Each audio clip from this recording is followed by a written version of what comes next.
I'm Priyanka Evangeline, your internet speech language pathologist.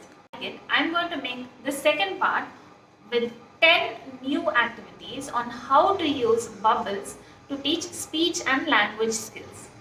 The first skill is motor imitation. In motor imitation, you can ask your child to imitate all the actions that you do. For example, the O action, the lip rounding for O, or even the blowing action, or the opening action, or the popping action.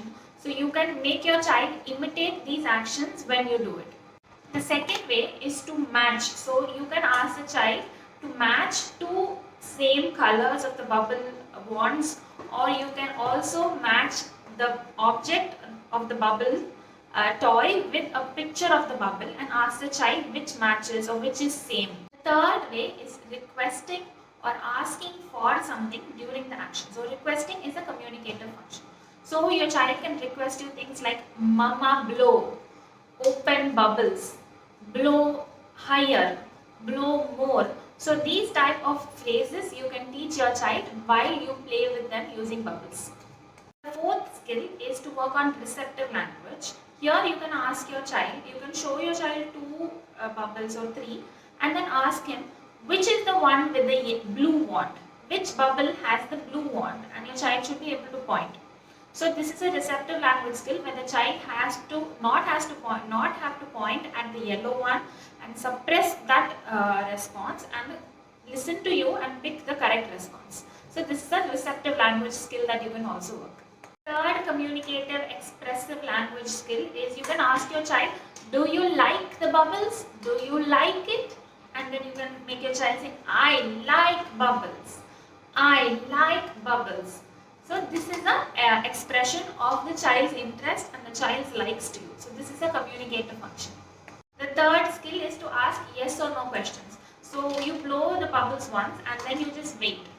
And you just hold it in your hand and you wait and see what your child is doing. And let's say they're coming and reaching for it, they're touching it, they're pointing it, they're moving it towards you. Then you say, do you want bubbles?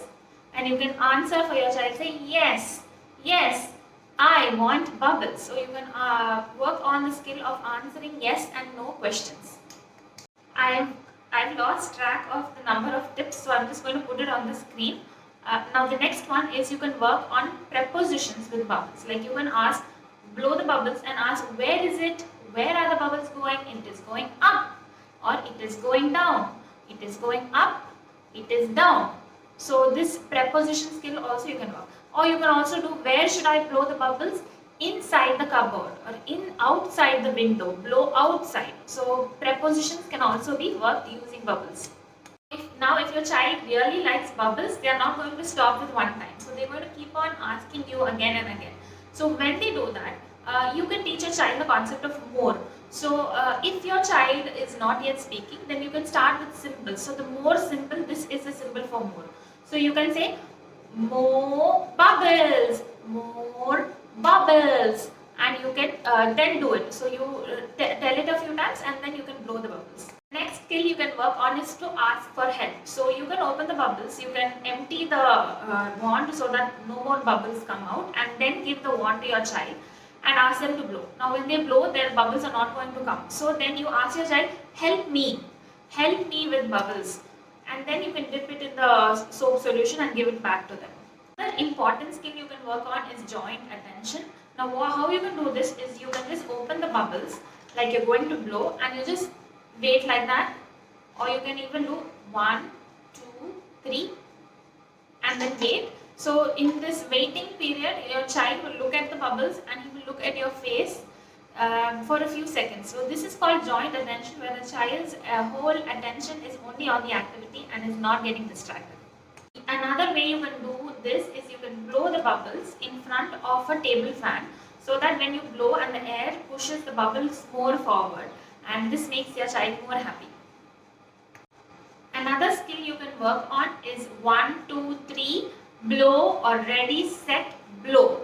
So that when you keep on repeating this phrase, the child catches this phrase and they also try to say it. Another way you can do this is, these are two types of bubbles, which this one produces very small bubbles and this type of one produces very big bubbles. So you can show both to your child and ask, which one do you want? I want the small bubbles. I want the big bubbles.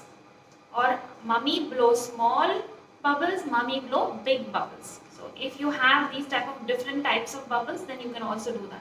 Apart from this, you can work on the regular skills of pointing, like after you have blown the bubbles, you ask the child, where is the bubbles? It is here, or it is here. So you can work on pointing.